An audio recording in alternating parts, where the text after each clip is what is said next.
Is this performative, Marcus? Are you trying to buy absolution? Olivia's accusations sliced through the air, sharp as broken glass. Billionaire CEO Marcus Thorne stood amidst the sawdust and hammering at a rundown house miles from his polished world, his wife's eyes drilling into him.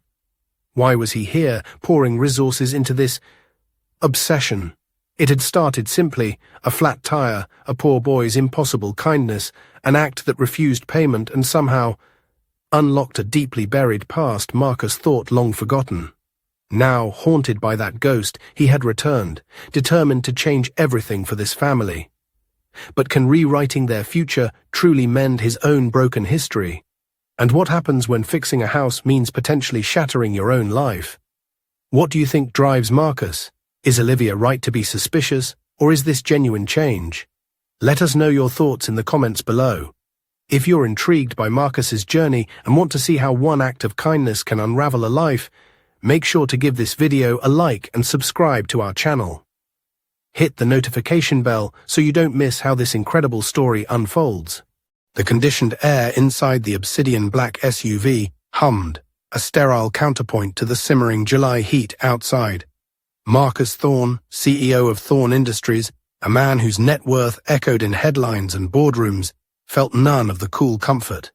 He stared through the tinted windshield, the drone of his VP of Finance buzzing through the car's speakers, projections, percentages, profit margins. Numbers, always numbers.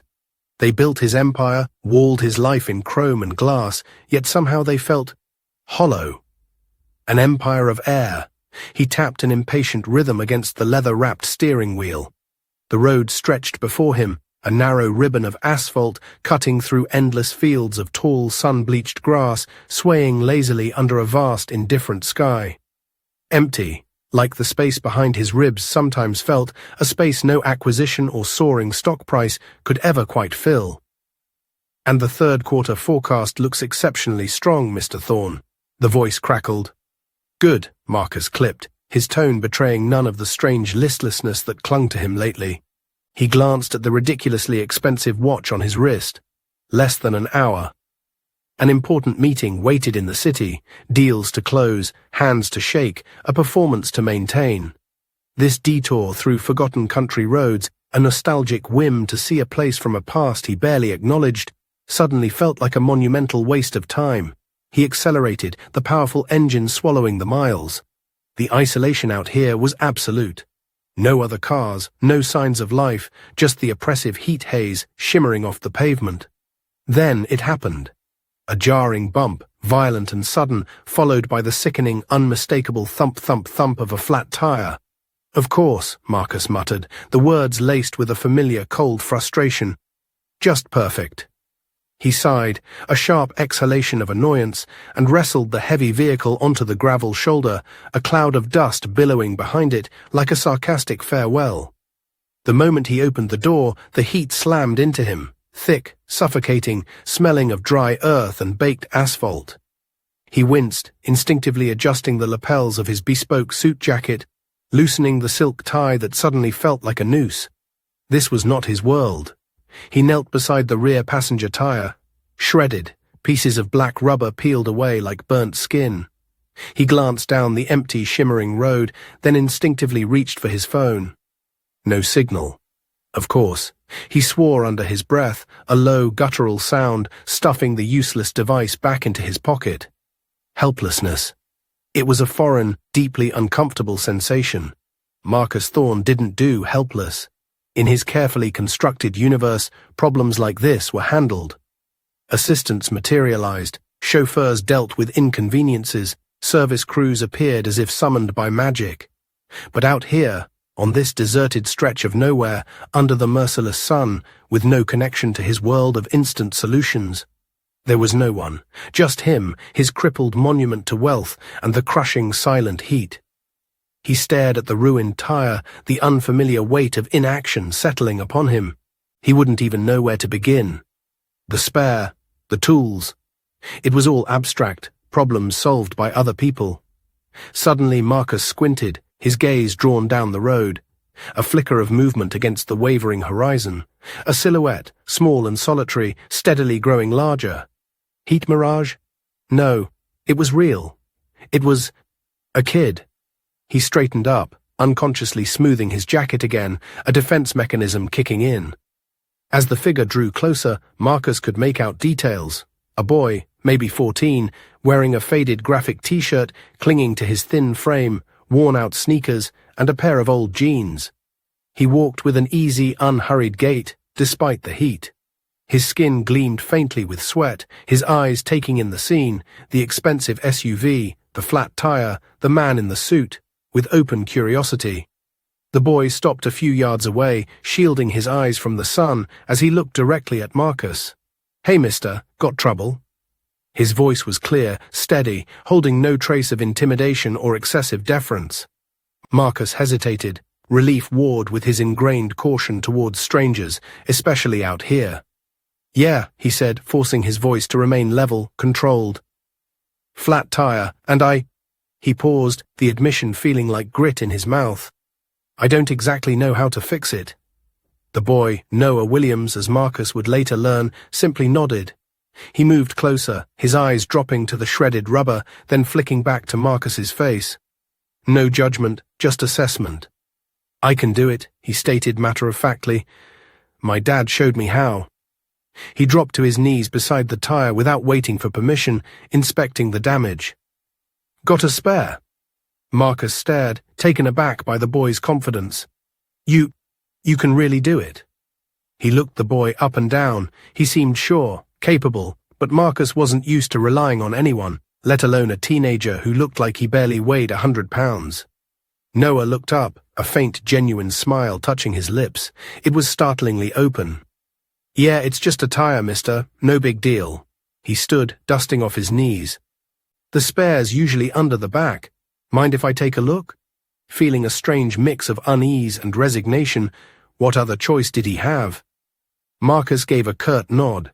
He stepped aside, watching as Noah moved to the rear of the SUV with quiet confidence. He opened the hatch, located the spare and the toolkit nestled in their compartment, and began laying them out on the dusty ground without a moment's hesitation. Marcus stood awkwardly, unsure what to do with his hands. He felt redundant.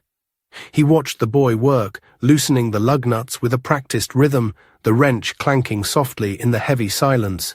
Sweat began to prickle under Marcus's expensive shirt, a combination of the relentless heat and the unsettling nature of the situation. He, Marcus Thorne, was standing by while a kid fixed his car on the side of a desolate road. Noah worked quickly, efficiently, seemingly unfazed by the dirt, the heat, or the weight of the tire.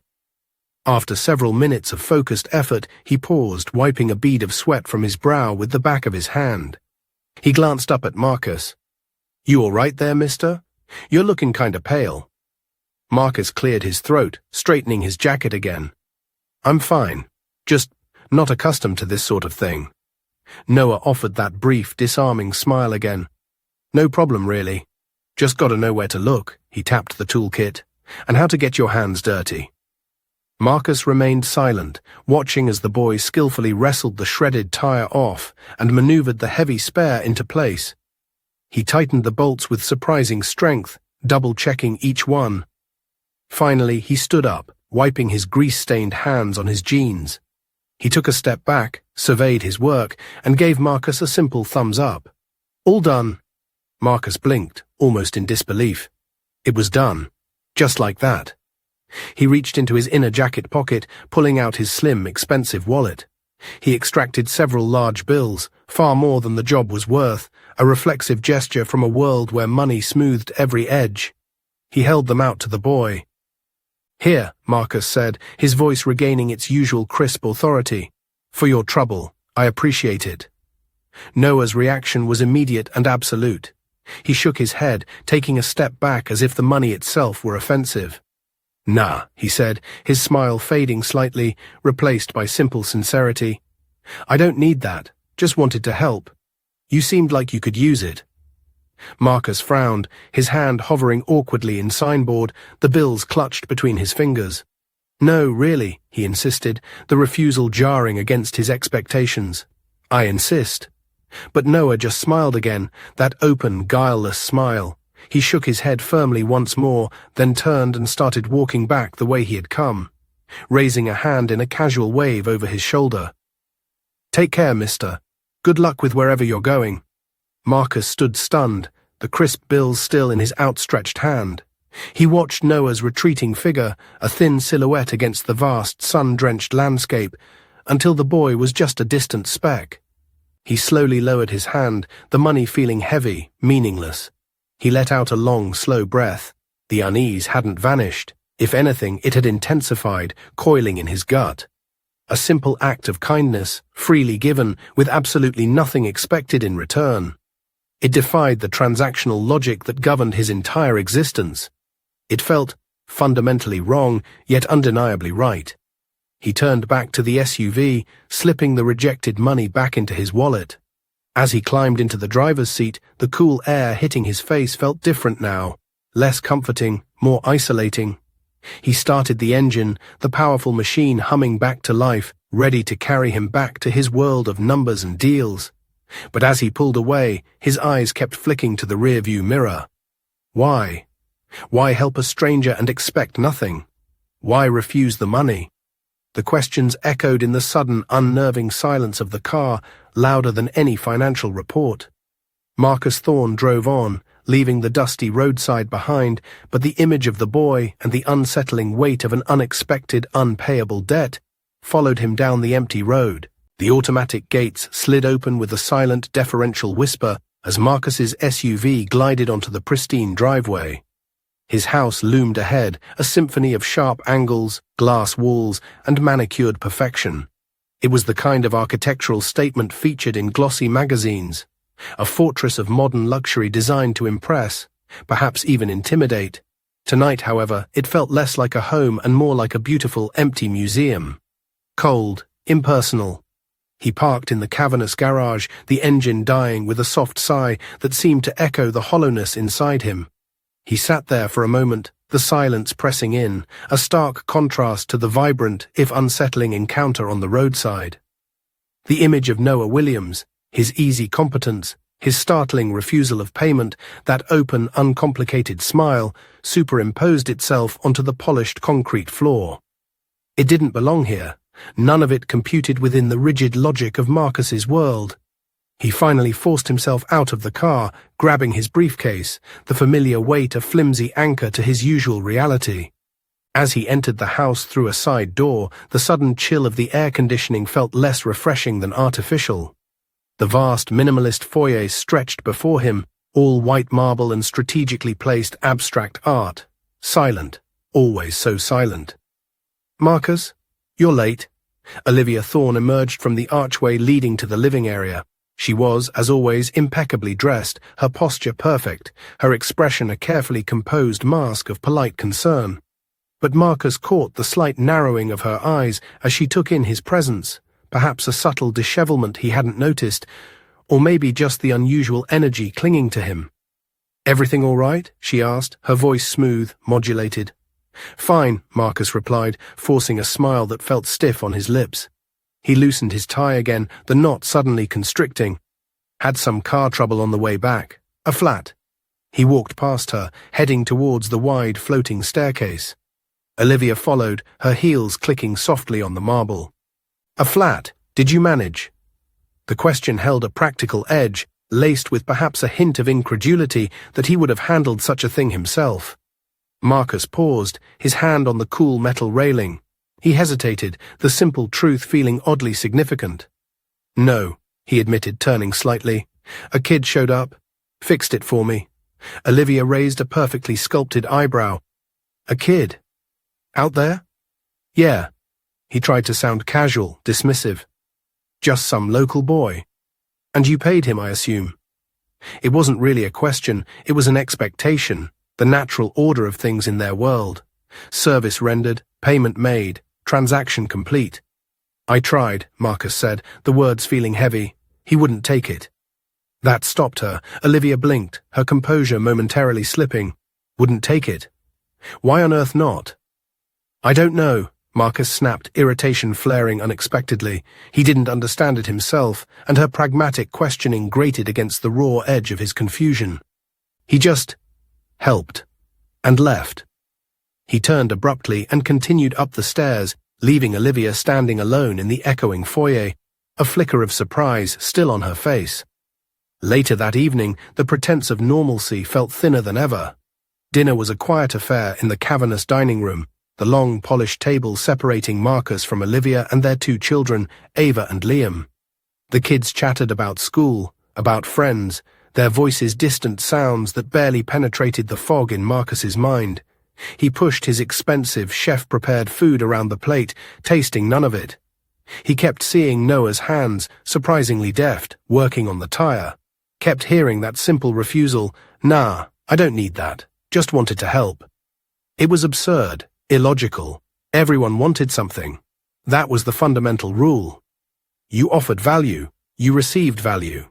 You paid for services, you leveraged connections, you negotiated terms, kindness without an angle. It was inefficient, unsettling. "And then Dad totally forgot my soccer game again," Liam was saying, a note of familiar disappointment in his voice. Marcus looked up, startled. He hadn't been listening. "Sorry, son, what was that?" Liam sighed, slumping back in his chair. Ava rolled her eyes, already absorbed in her phone again. Olivia shot Marcus a look, a subtle mixture of exasperation and resignation he knew all too well. The silence stretched, filled only by the clinking of silverware on porcelain.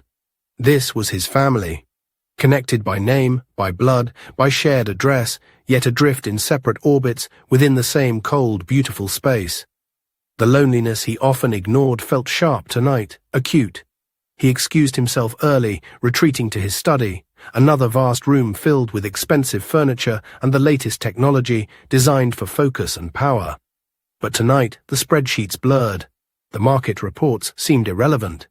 His mind kept drifting back to that dusty roadside, to the boy's face. Why?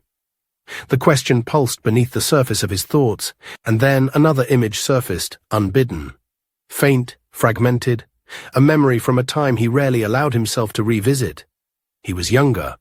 Much younger. Not Marcus Thorne, CEO, but just Marcus, stranded, not with a luxury SUV, but with a beat-up second-hand car that had cost him nearly everything. It was raining, cold. He remembered the feeling of desperation, the shame of needing help. He remembered knocking on the window of a sleek, expensive car that had pulled over nearby, hoping for a jump start, a phone call, anything. He remembered the face that looked out, older, annoyed, dismissive, the window rolling down only an inch, the curt refusal, the way the man's eyes swept over his worn clothes, the judgment clear. "Sorry, kid. Can't help you. Got places to be." The window rolling back up, sealing him out in the rain, the feeling of being small, insignificant, unseen. Marcus flinched, pushing the memory away. It left a bitter taste, the echo of an old wound. He stood up abruptly, pacing the length of the study. Was that it? Was his baffling reaction to Noah's simple kindness tied to that long-buried moment of humiliation? Was this unsettling compulsion to understand, to do something rooted in a desire to somehow rewrite his own past? To be the person who hadn't driven away? He stopped in front of the floor-to-ceiling window, looking out at the glittering, indifferent city lights. The logic was messy, emotional, everything he usually avoided. But the feeling, the need, was undeniable. He couldn't just let it go. He couldn't return to the hollow hum of his perfectly managed life, knowing that brief, inexplicable encounter had cracked something open inside him. He had the resources. He could find the boy easily enough if he tried. But what then? Offer money again, more forcefully this time? That felt wrong, cheapening the very thing that had struck him so profoundly. No, it had to be something else. He didn't know what yet, but he knew with a sudden, startling clarity that cut through the confusion that he had to go back. He had to find Noah Williams. Not just to offer something, but perhaps to understand something. To find a piece of himself he hadn't even realized was missing. The decision settled within him, solid and unwavering, amidst the swirling questions. He would return to that dusty road, to that small figure who had offered help without a price tag. But what exactly was he searching for? And what would he find when he got there?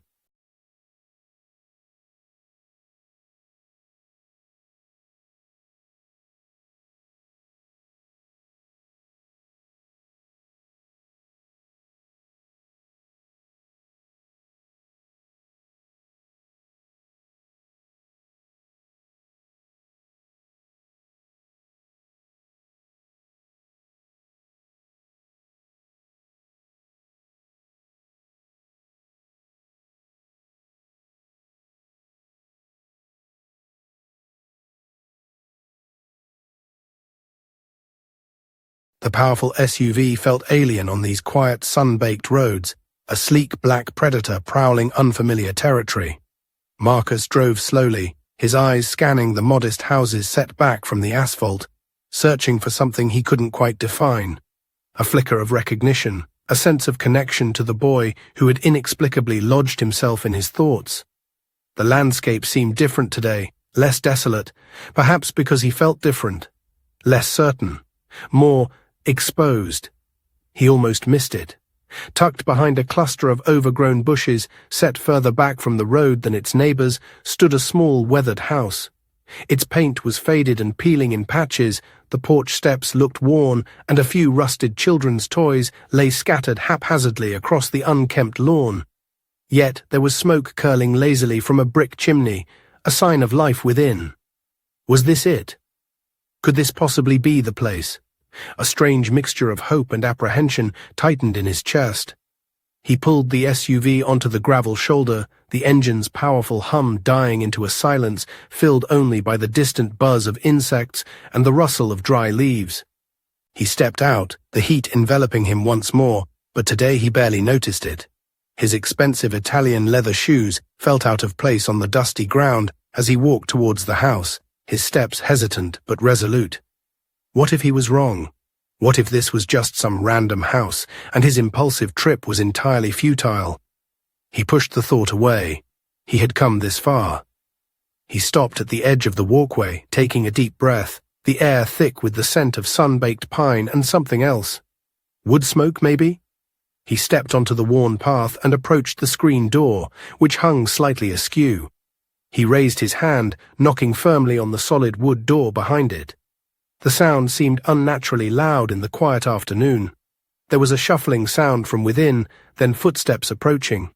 The inner door creaked open, revealing a woman standing in the dim interior, wiping her hands on an apron. Her eyes widened slightly in surprise as she took him in. The expensive suit, though he'd forgone the tie today, the gleaming watch, the unmistakable air of wealth and purpose radiating from him. She looked tired, lines etched around her eyes, but her gaze was direct, steady. There was a quiet dignity about her, despite the worn surroundings. "Can I help you?" she asked, her voice cautious, polite but guarded. Not unfriendly, but definitely not welcoming either, a gatekeeper to her world. Marcus cleared his throat, feeling suddenly awkward, unprepared.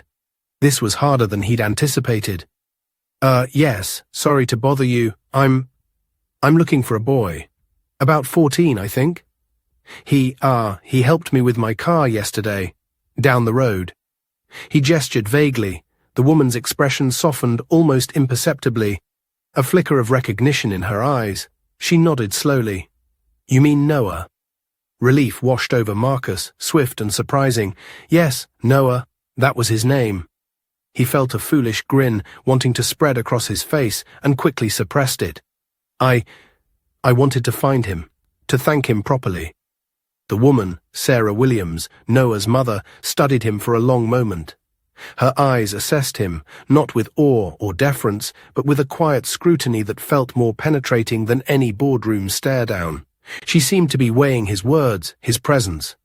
Finally, she stepped back slightly, glancing over her shoulder into the house. "Noah," she called, her voice carrying easily through the small space. "Come here a minute, someone's here for you." Marcus heard the sound of quick footsteps on wood, and then Noah appeared behind his mother, peering around her. His eyes widened in instant recognition, and a broad, unguarded smile lit up his face, the same genuine smile Marcus remembered so vividly. "Oh, hey, mister," Noah exclaimed, stepping forward, his earlier shyness gone, replaced by open curiosity. "You back already?" Marcus took a step forward, feeling an unexpected sense of connection to the boy. "Noah, yes. I wanted to find you." He looked from Noah's bright face to Sarah's more reserved one. I couldn't stop thinking about it. About what you did for me yesterday." He felt clumsy, the words inadequate. "I need to do something for you. In return."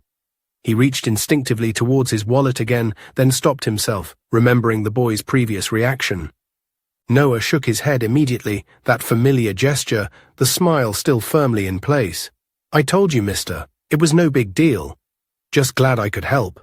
Marcus looked at him, truly looked at him, trying to comprehend the simple sincerity radiating from the boy. It felt so foreign, so contrary to the quid pro quo nature of his own life. How could someone offer help, real, tangible help, and want absolutely nothing back? He glanced around the small, tidy but clearly impoverished living room, visible through the doorway.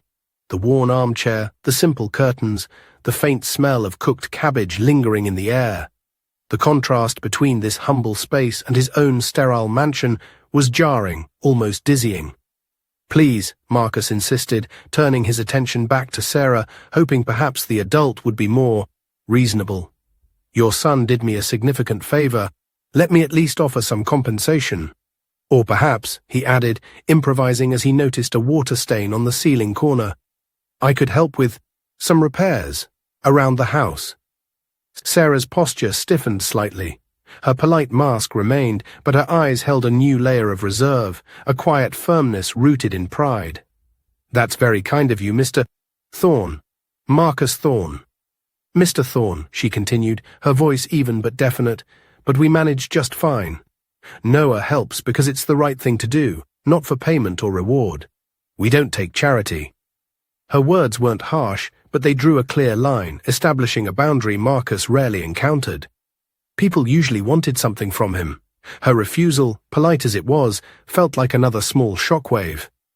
Marcus opened his mouth to argue, to explain that it wasn't charity, that he needed to do this for his own peace of mind, but Noah piped up again, looking directly at Marcus with wide, inquisitive eyes. Mister, Noah asked, his head tilted slightly, you have so much money, right? Like on TV?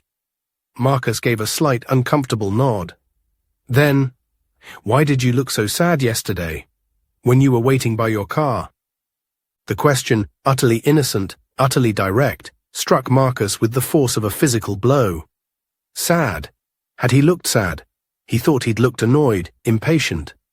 But the boy, with the unfiltered clarity of youth, had seen something else, something Marcus himself barely acknowledged. He felt a flush creep up his neck, suddenly speechless. All his wealth, his power, his carefully constructed facade, laid bare by the simple, honest question of a 14-year-old boy he'd met only once. He looked from Noah's curious face to Sarah's watchful, waiting one. The air thickened with unspoken things, pride, poverty, kindness, confusion, and the vast yawning chasm between their lives. He had come here seeking answers, seeking to settle an invisible debt. But instead he found himself facing a question far more profound, reflecting back his own emptiness in the clear eyes of a boy who seemingly had nothing, yet offered everything. The innocent question hung in the air, unanswered. Marcus stood on the threshold, caught between the world he knew and the unsettling truth this encounter represented. How could he possibly bridge this gap? And what did the sadness Noah saw truly reveal about the life Marcus Thorne had built?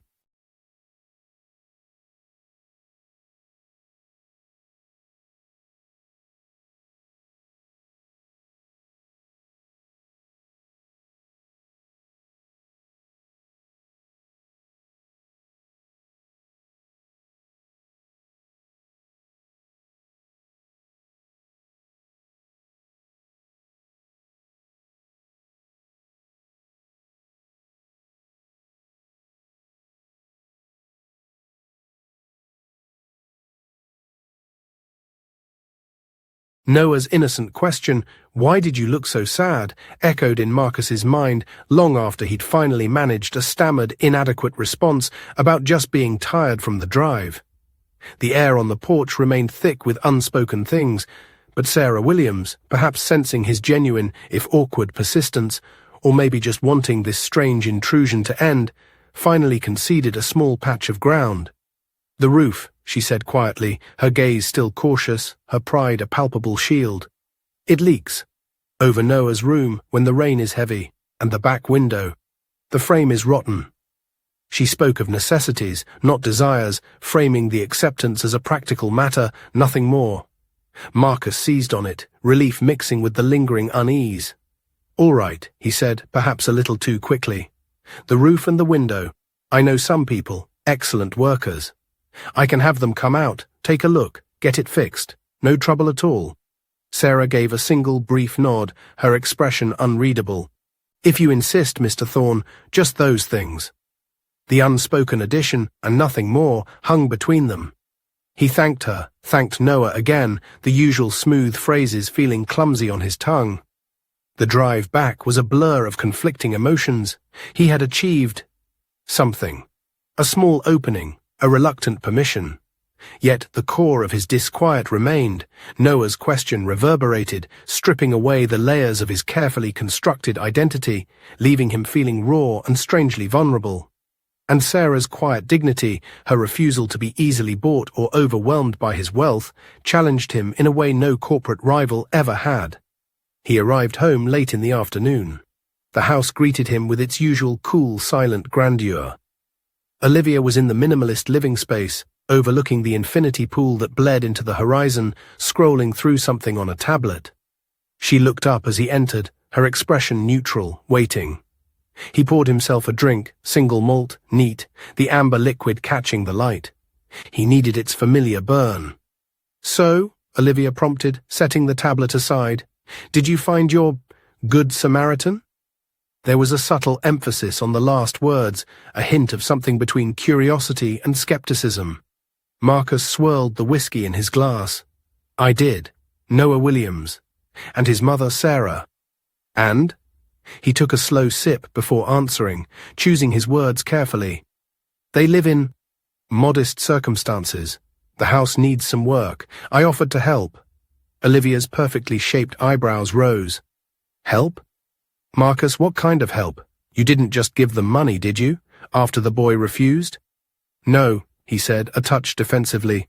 "Not money, repairs, the roof leaks, a window's broken. Basic things." She leaned forward slightly, her gaze sharpening. Marcus Thorne, CEO of Thorne Industries, driving hours out of his way to arrange roof repairs for strangers he met yesterday because their son changed his tire. She shook her head slowly, a small frown line appearing between her brows. "It just sounds odd, extravagant even for such a small thing. Are you sure you know what you're doing?" "I know it sounds strange, Liv," Marcus admitted, swirling his drink again, avoiding her direct gaze.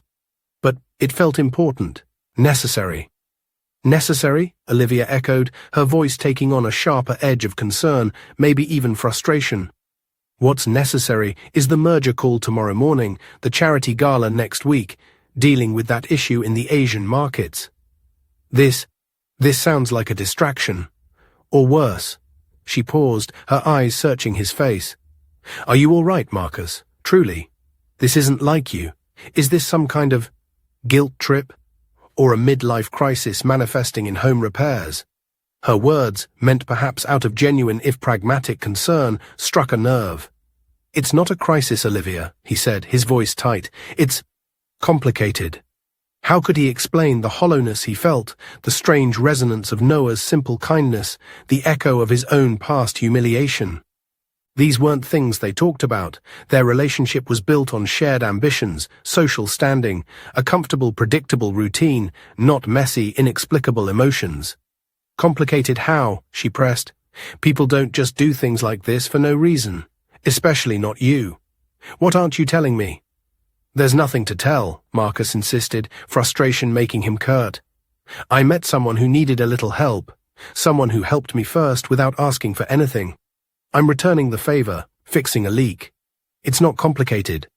He finished his drink in one gulp, the burn doing little to ease the tension. Olivia leaned back, folding her arms, her expression hardening slightly into one of composed skepticism.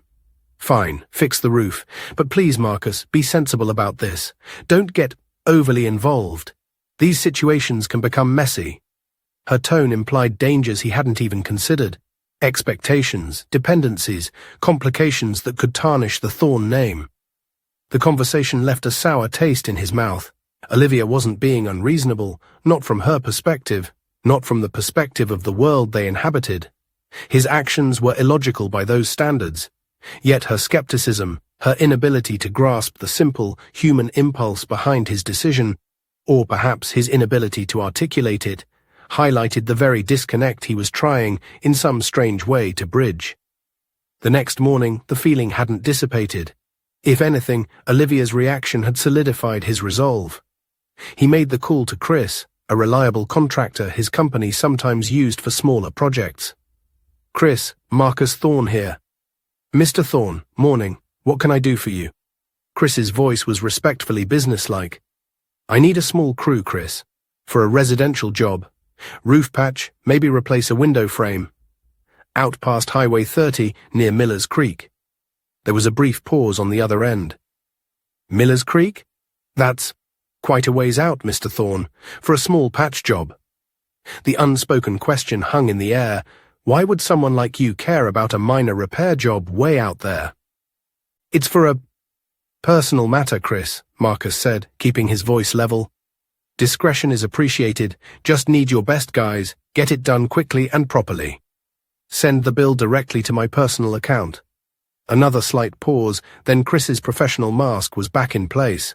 "Of course, Mr. Thorne. Consider it handled. I'll get a crew scheduled right away." Marcus hung up, a knot of tension still lodged in his chest. Even arranging the simple act of fixing a roof felt layered with complications, with the weight of his own world pressing down. Olivia's doubts echoed. Chris's subtle surprise lingered. He was stepping outside the clearly defined lines of his life, venturing into territory marked illogical and unnecessary. Yet overriding the skepticism, both internal and external, was that persistent, undeniable pull. The image of Noah's smile, Sarah's quiet pride, and the unsettling, unanswered question about his own sadness. The wheels were in motion, the first tangible step taken despite the resistance. But as the arrangements were made, Marcus couldn't shake the feeling that fixing a leaky roof was only the beginning. What other unforeseen ripples would this small act create in the still pond of his life, and in the lives of Sarah and Noah Williams?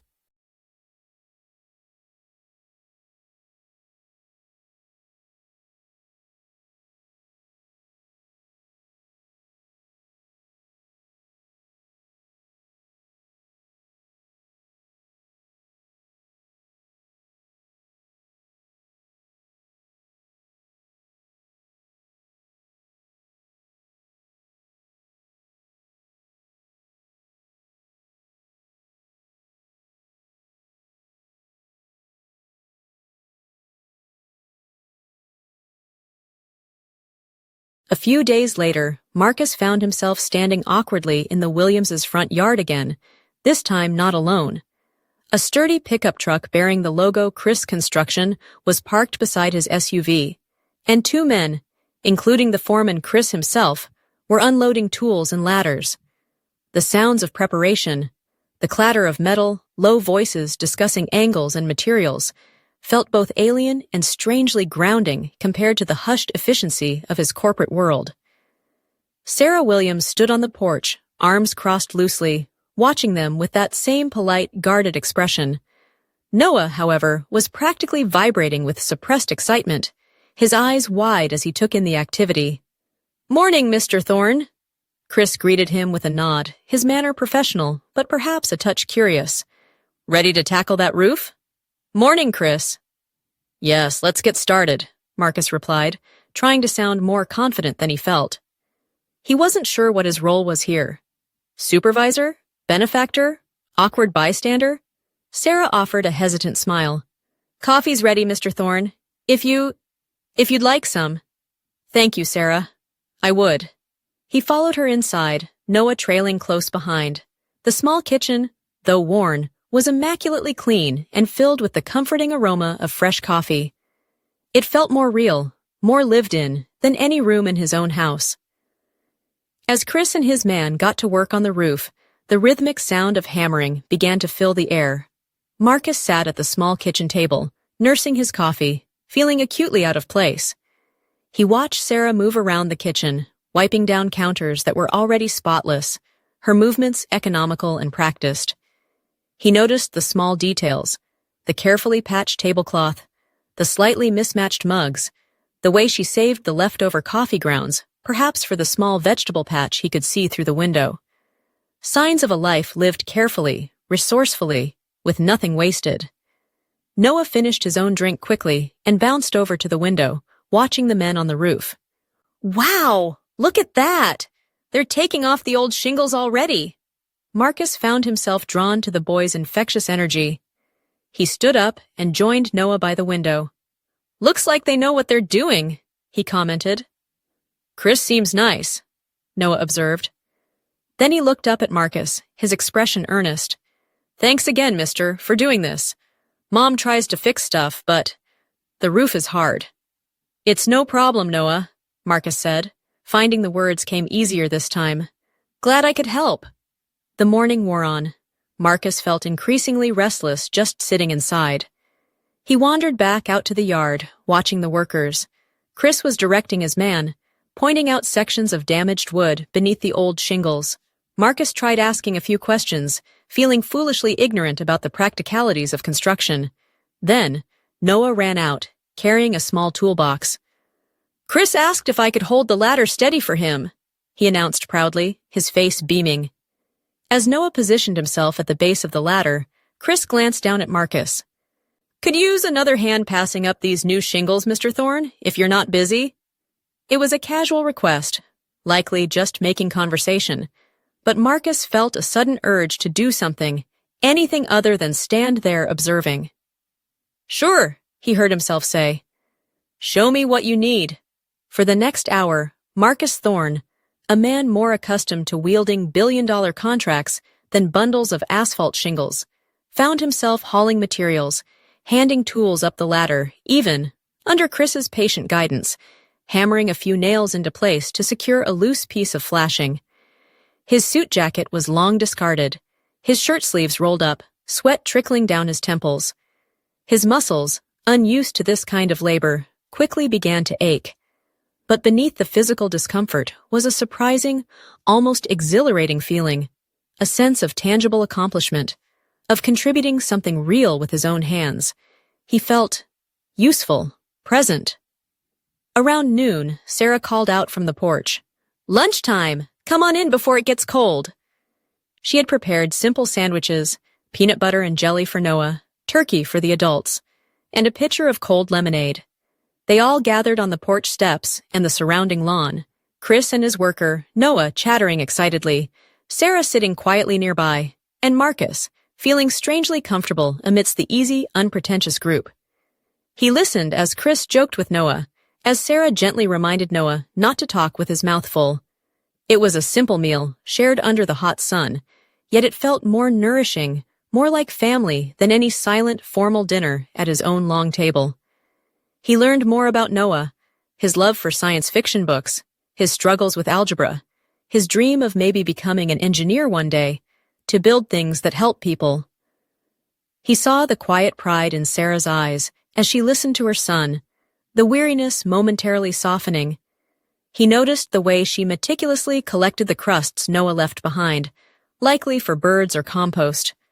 Every action spoke of conservation, of making do, of quiet resilience. As they ate, Marcus felt the stark contrast with his own life acutely. Ava and Liam, his own children, seemed to exist in a different universe, glued to screens, their conversations often revolving around brands, trends, or complaints. He couldn't remember the last time they had all sat down together for such a simple, connected meal. The realization brought a familiar pang, but this time it wasn't just emptiness. It was a dawning understanding of what was missing. After lunch, the work resumed. They tackled the rotten window frame next. As Chris pried away the old wood, however, he stopped, frowning. Uh-oh, he muttered, probing the area around the frame with a screwdriver. Got some trouble here, Mr. Thorne. Marcus walked over. What is it? Chris pointed to the newly exposed wood sill beneath the window. It was dark, soft, clearly water-damaged and riddled with rot, extending further than initially visible. This is worse than it looked, Chris explained. The water damage from the bad window frame goes deeper. Fixing just the frame won't solve the problem long-term. This whole section of the sill, maybe even part of the wall stud here, it needs replacing. It's a bigger job than just patching the frame. Marcus stared at the rotten wood. This went beyond the simple, agreed-upon repair. This meant more time, more materials, more cost.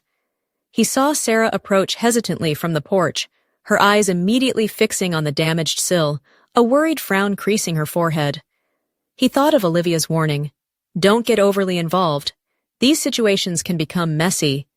This was the perfect point to draw the line, to stick strictly to the original agreement. Fix the window frame itself, ignore the deeper rot, fulfill his obligation, and walk away. It was the logical, sensible thing to do, the path of least resistance, the way things worked in his world. Yet, looking at the crumbling wood, thinking of the cold winter drafts it must let in, imagining Noah trying to do homework nearby, something shifted within him. Walking away now felt wrong, incomplete, like leaving a job half done. The unexpected rot lay exposed, a tangible complication demanding a decision that went beyond the initial promise. Would Marcus stick to the agreed-upon minimum, respecting Sarah's initial boundary, but leaving a deeper problem unresolved? Or would he push past the limits of his simple favor, risking further entanglement and cost, simply because it felt like the right thing to do? Marcus stared at the exposed, decaying wood beneath the windowsill. Chris's words echoed. Bigger job. Won't solve the problem long term.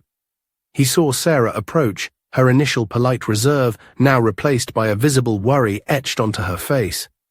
Her eyes fixed on the rot, and he saw a flicker of resignation, the look of someone accustomed to problems being larger than the available solutions. Olivia's pragmatic warnings whispered in his mind, don't get overly involved. Messy. This was the logical exit ramp.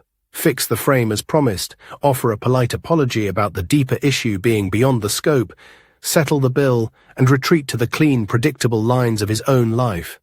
But then he looked at Noah, who had come to stand beside his mother, his young face mirroring her concern. And he looked back at the rotten wood, imagining the damp chill seeping into Noah's small room during winter rains. The thought felt intolerable, an incomplete equation. He made the decision in an instant, the internal debate surprisingly short. Logic lost. Fix it, Chris, Marcus said, his voice calm but firm, surprising himself as much as the others. Fix all of it. The sill, the studs, whatever needs replacing to make it right. Do it properly. Chris raised an eyebrow, glancing briefly at Sarah. It'll add time, Mr. Thorne, and cost. I understand, Marcus replied, meeting Chris's gaze directly. Just do it right. Sarah started to protest, her hands twisting slightly in her apron. Mr. Thorne, really, that's too much. We can manage. We always have. Sarah, Marcus interrupted gently but firmly, turning to her. There's no point putting a new frame on rotten wood. Let's just fix the foundation while we're at it. Please. He held her gaze, trying to convey sincerity past the barrier of money and circumstance. She looked down, biting her lip, clearly conflicted between pride and necessity, before giving a small, almost imperceptible nod. The rest of the day passed with a subtle shift in atmosphere. The work continued, now with a broader scope. Marcus stayed, finding excuses to help, needing the grounding effect of physical work as his mind wrestled with the implications of his decision. He was consciously overstepping the initial boundary, crossing a line he hadn't intended to cross. It was late the next afternoon when the sleek silver sedan pulled up quietly behind Marcus's parked SUV. Olivia. She emerged from the car, looking effortlessly elegant even amidst the sawdust and clutter of the work site. Her eyes, shielded by large designer sunglasses, swept over the scene, the extended repairs around the window, the pile of discarded rotten wood. Marcus, in his now dusty clothes, talking easily with Chris, her lips thinned almost imperceptibly. She walked towards Marcus, her steps measured on the uneven ground. Marcus, she said, her voice low and smooth, but carrying an undercurrent of tension. I was in the area. Thought I'd see how the minor repairs were progressing. The emphasis was subtle but unmistakable. Marcus felt a familiar defensiveness rise. Olivia? Unexpected. Clearly, she replied, her gaze flicking towards the significantly larger repair area around the window. This looks rather more involved than a leaky roof patch. We found some deeper damage, Marcus explained, keeping his voice even. It needed addressing. Olivia removed her sunglasses, revealing cool, appraising eyes. She lowered her voice further, pulling him slightly aside, away from the immediate earshot of Chris and Noah, who was nearby helping gather scrap wood. Needed a dressing? Or you decided it needed a dressing? Marcus, we talked about this. This isn't our responsibility. How much is this impulsive project costing? It's not about the cost, Liv, Marcus countered, frustration simmering beneath his calm exterior. It's about doing something properly. It's about... He faltered, searching for words she might understand. It's about decency. Decency? Olivia scoffed softly, incredulously. Since when did you become the champion of rural home repair? There are established charities, Marcus, efficient ways to help if you feel the need. This personal involvement is performative. Are you trying to buy something here? Absolution, perhaps? Or just trying to impress this woman and her boy? The accusation, sharp and cynical, struck deep. That's unfair, Olivia, he said, his voice hardening. You don't understand. Then make me understand, she challenged, her voice rising slightly before she caught herself, glancing towards Sarah, who stood stiffly by the porch, pretending not to listen, but clearly aware of the tension. Why them? Why this sudden, obsessive need to play savior? What is really going on with you? As Olivia spoke, Marcus's gaze drifted past her, towards Sarah. He saw her standing there, straight-backed despite the obvious discomfort of witnessing their argument, her face revealing nothing but a quiet, enduring dignity. She wasn't asking for anything. She hadn't manipulated him. She had simply existed, shown kindness, and maintained her pride in the face of hardship. And in that instant, triggered by Olivia's cynical questions and Sarah's quiet resilience, the fragmented memory from the day before didn't just surface. It slammed into him with full, visceral force. He wasn't just remembering the rain, the beat-up car, the dismissive face in the expensive sedan. He felt it again. The bone-deep chill, the sting of humiliation, the utter powerlessness of being young, broke and stranded, dismissed by someone who could have helped but chose not to, simply because he didn't look like he mattered. He felt the shame coiling in his gut, the silent vow he must have made that day. I will never be this helpless again. I will be the one in the expensive car. I will be the one in control. He had succeeded. Oh, how he had succeeded. He had built an empire, a fortress of wealth to insulate himself from ever feeling that way again. But in doing so, had he become the very person who had dismissed him all those years ago? Cold, insulated, valuing transactions over connection, seeing people through the lens of what they could offer him. Noah's innocent question hit him again. Why did you look so sad? Because he was. Because the fortress was also a prison. Because the control was an illusion, masking a profound, gnawing emptiness. Noah hadn't just fixed a tire, he had, without knowing it, held up a mirror to Marcus Thorne's soul, and Marcus hadn't liked the reflection. And Sarah, with her quiet pride and refusal to be easily bought, represented the dignity he himself had been denied that rainy day. He looked back at Olivia, the anger and defensiveness draining away, replaced by a weary clarity. You're right, he said quietly, the admission stunning her into silence. Maybe it is about me, Liv. Maybe this is something I need to do, not just for them, but for myself. He couldn't explain the memory, not now, maybe not ever. But the conviction settled deep within him, solidifying his purpose. Fixing the house wasn't just about repaying a favor or indulging a whim. It was about reclaiming something he had lost, or perhaps never truly had. It was about proving to himself, to the ghost of that dismissed younger self, that he could be different. That he wouldn't just drive away. His gaze shifted back to Noah, who was now carefully stacking pieces of wood. A bright kid. A kid who deserved more than a leaky roof and rotten windowsills. A kid who deserved a future, opportunities, the kind of chances Marcus himself had fought tooth and nail for after that demoralizing rejection. The idea sparked, clear and bright. Fixing the house was necessary, immediate. But it wasn't enough. Not nearly enough to balance the scales, either for Noah or for himself. He needed to do more. Something lasting. Something that spoke not just of gratitude, but of potential, of hope, of fundamentally altering a trajectory. The argument with Olivia hung unresolved, a stark reminder of the chasm between his old life and this new, uncertain path. But within Marcus, a deeper decision had taken root, one born from confronting his own past. Fixing the house was no longer the end goal, it was merely the first step. What profound commitment was now forming in his mind, and how would he even begin to offer it?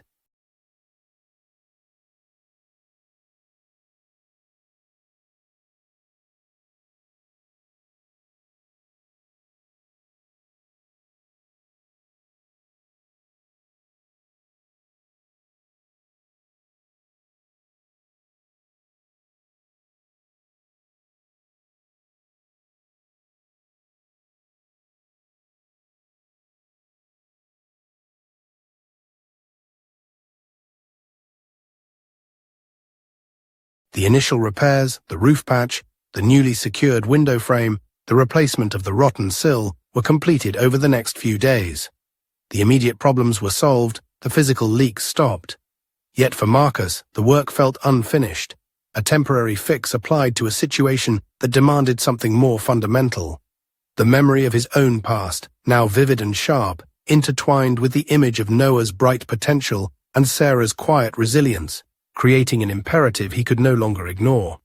He chose a quiet afternoon, after Chris and his crew had packed up for the day, leaving a sense of relative normalcy behind. He found Sarah sweeping the porch, Noah sitting on the steps, engrossed in a worn paperback science fiction novel. The air felt less tense than after Olivia's visit, but still carried a certain fragile formality.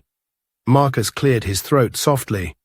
"Sarah, Noah, can we talk for a moment?" Sarah leaned the broom against the railing, her expression polite but wary. Noah looked up from his book, bookmarking his page. "Sure, Mr. Thorne." Marcus took a breath, gathering his thoughts. He needed to get this right, needed to convey his intention without sounding like a condescending benefactor playing God. "I've been doing a lot of thinking," he began, looking first at Sarah, then at Noah. "About the repairs. And about things in general." He gestured towards the house. "Fixing the immediate problems, the roof, the window. It helps, I know. But sitting here, seeing the work done, it feels incomplete. Like putting a small bandage on a deeper wound." Sarah frowned slightly, uncertainty clouding her eyes. "Mr. Thorne, you've already done more than enough." "No, Sarah, please," Marcus interrupted gently, holding up a hand. "Hear me out. This isn't about obligation. This is about seeing potential. It's about wanting to build something solid, something lasting." He paused, searching for the right words. "I've spoken with Chris. I would like, if you'd allow me, for his team to come back. Not just for patching, but to properly renovate the house. Fix the plumbing so it's reliable, update the kitchen, make sure the electrical is safe, perhaps configure the space so Noah has a proper room of his own. Warm, dry, a place he can really focus." Silence greeted his words. Sarah stared at him, her mouth slightly agape, disbelief warring with shock. Noah's eyes were wide, fixed on Marcus's face. "Mr. Thorne," Sarah finally whispered, shaking her head slowly. That's impossible. We couldn't possibly accept such a thing. It's far, far too much. We're grateful for the repairs, truly, but a full renovation." Her voice trailed off, overwhelmed. "It's not charity, Sarah," Marcus insisted, his voice earnest. He stepped closer, lowering his voice slightly. "It's an investment. An investment in good people. And perhaps," he added, a flicker of his own vulnerability showing, "it's something I need to do, for reasons that are hard to explain.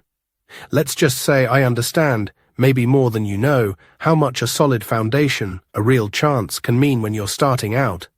He didn't mention the rain, the dismissal, the shame, but the weight of it was there, lending sincerity to his plea.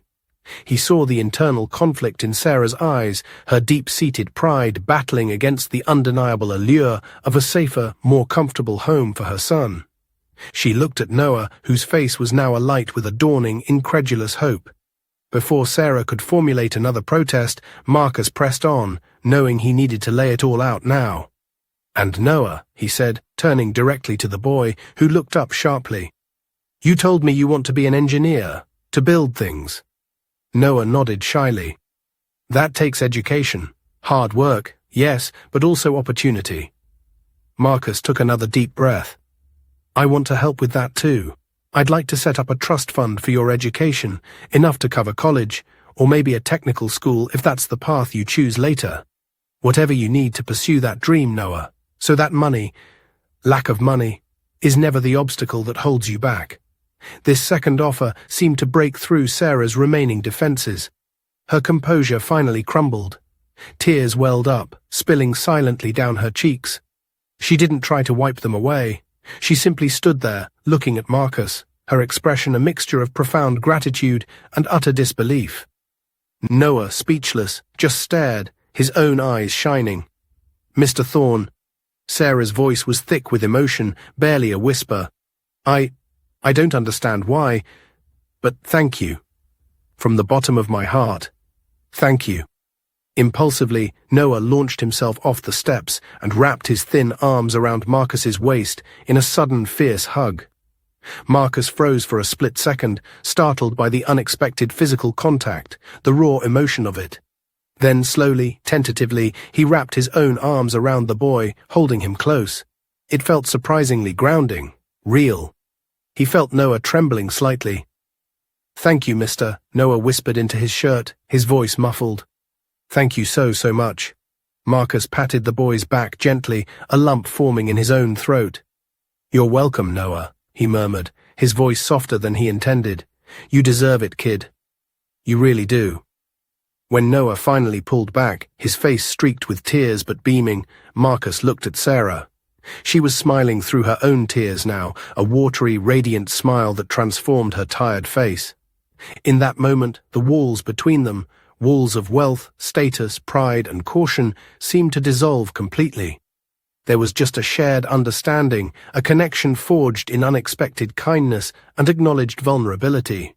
Later that night, back in the sterile quiet of his own mansion, Marcus found Olivia in the library reading.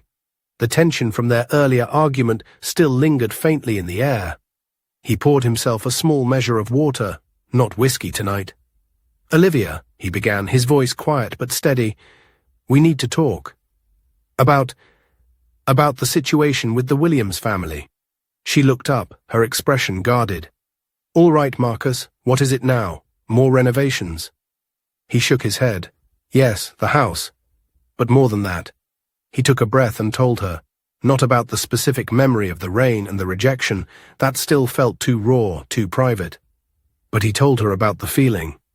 About the hollowness he'd been carrying, about how Noah's simple act, his refusal of payment, had struck something deep inside him. About Sarah's quiet dignity, about realizing that simply fixing a leak wasn't enough, that he felt compelled, for reasons he couldn't fully rationalize but knew were right, to offer them a genuine chance, a different future. He told her about the trust fund for Noah's education. He spoke plainly, without defensiveness, without trying to justify it solely through logic. He spoke about the feeling of connection, of purpose, something he hadn't felt in years, maybe ever. Olivia listened silently, her gaze fixed on his face, her usual analytical expression softening as he spoke. When he finished, she didn't respond immediately. She seemed to be processing, seeing him perhaps in a slightly different light. So, she said finally, her voice much softer than before. This isn't just about charity, or easing some temporary guilt. No, Marcus said simply. It's more than that. It feels like finding something I didn't know I'd lost. Olivia looked down at her book, then back up at him. A small, hesitant smile touched her lips. You seem different, Marcus. Less stressed. More present. She paused. All right, I may not fully understand it, but I can see it means something significant to you, something real. She stood up, closing her book. Just be careful. But I won't stand in your way. It wasn't a complete reversal, not yet perhaps, but it was an opening, an acceptance. A crack in the wall between them too. Marcus felt a surge of relief, mingled with the quiet warmth that had been growing inside him since that afternoon on Sarah's porch. He had broken through, not just Sarah's reserve, but perhaps a barrier within himself, and even one within his own home. The walls had come down, revealing vulnerability and forging unexpected connections. With the promise of a renovated home and a funded future for Noah, a profound shift had occurred.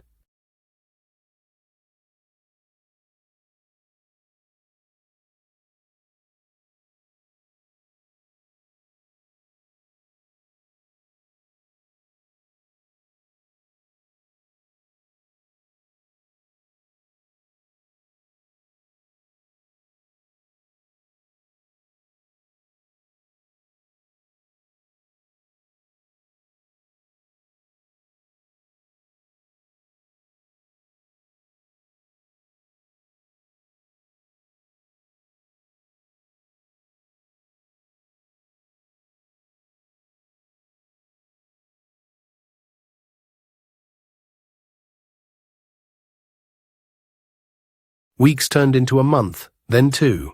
The rhythmic sounds of construction, hammering, sawing, sanding, became a familiar backdrop to life at the small house on the rural road. Under Chris's diligent management and Marcus's consistent, quiet presence, the transformation was remarkable. It wasn't about turning the humble dwelling into a mansion. That was never the intent. Instead, it was about restoring its dignity, ensuring its warmth and safety. Fresh paint in cheerful, welcoming colors replaced the faded, peeling facade. The roof was solid, the windows new and draft-free. Inside, the unreliable plumbing flowed smoothly. The kitchen was bright and functional, with reliable appliances, and the worn floors were replaced with sturdy, polished wood. Most importantly, a small partition wall had created a dedicated space for Noah. A real room, no longer shared, complete with a sturdy second-hand desk near the window, bathed in afternoon sunlight, perfect for dreaming and studying. Marcus stood on the newly repaired porch one crisp autumn evening, the air carrying the scent of wood smoke and fallen leaves. The last of Chris's crew had driven off earlier that day. A profound sense of quiet accomplishment settled over him, deeper and more satisfying than any closed business deal. Sarah came out, carrying 2 mugs of steaming tea, handing one to him. Her face, though still marked by years of hard work, held a new softness, a lightness around her eyes. "It's beautiful, Marcus," she said, her voice thick with emotion as she looked at her transformed home. "More than we ever could have imagined." "It's solid, Sarah," Marcus replied, sipping the warm tea. "Safe, that's what matters." Noah burst out through the screen door, holding up a drawing. "Look, I drew plans for a bridge. See, this part needs extra support because of the load distribution."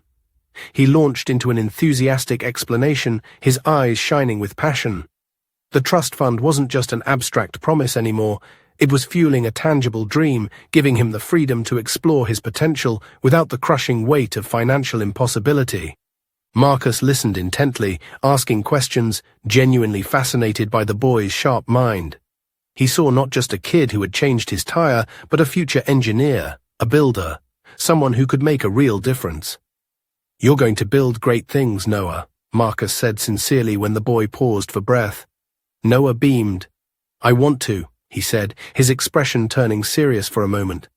"I want to help people, like you helped us, Mr. Thorne. Maybe build houses people can actually afford, or things that make life easier for families like ours used to be." Marcus felt that familiar lump form in his throat. "You already are helping people, Noah," he said softly. "You helped me. More than you know." Later, as the first stars began to prick the darkening sky, they sat in comfortable silence for a while, the kind that didn't need filling. Marcus thought about his own journey over these past months. He hadn't just overseen a renovation, he had undergone one himself. The emptiness he'd felt on that first day, the gnawing sense of disconnection, it had receded, replaced by something warm, something real. Purpose, connection, gratitude. He still ran his company, still attended board meetings, still navigated the complex world of finance.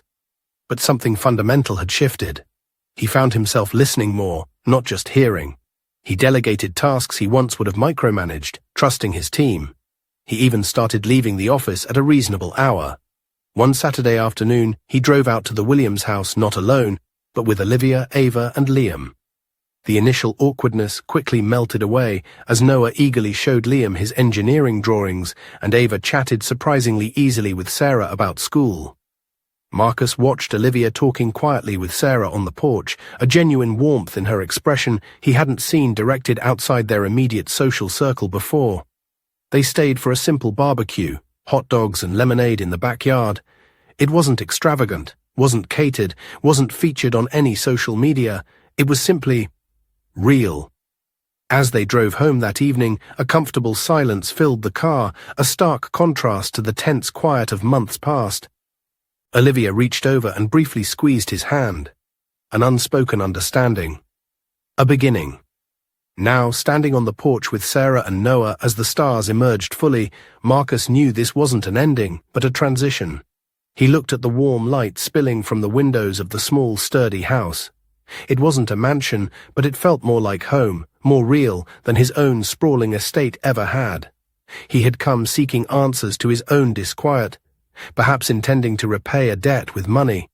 Instead, he had found a different kind of wealth, the richness of human connection, the value of shared vulnerability, the profound satisfaction of making a tangible difference, not for profit or prestige, but simply because it mattered. "It's getting chilly," Sarah said softly, pulling her cardigan tighter. "We should head inside." Marcus nodded. He looked down at Noah, who was gazing up at the sky, perhaps already designing constellations. "Ready to go inside, future engineer?" Marcus asked, a genuine smile spreading across his face. Noah grinned back, his eyes full of dreams. "Yeah, let's go, Mr. Thorne." Together the three of them walked towards the warm glow of the house, stepping over the threshold not as benefactor and recipients, but as something quieter, deeper, and more enduring. Family. Forged not by blood, but by an unexpected flat tire, an act of selfless kindness, and the shared journey of breaking down walls to find something true.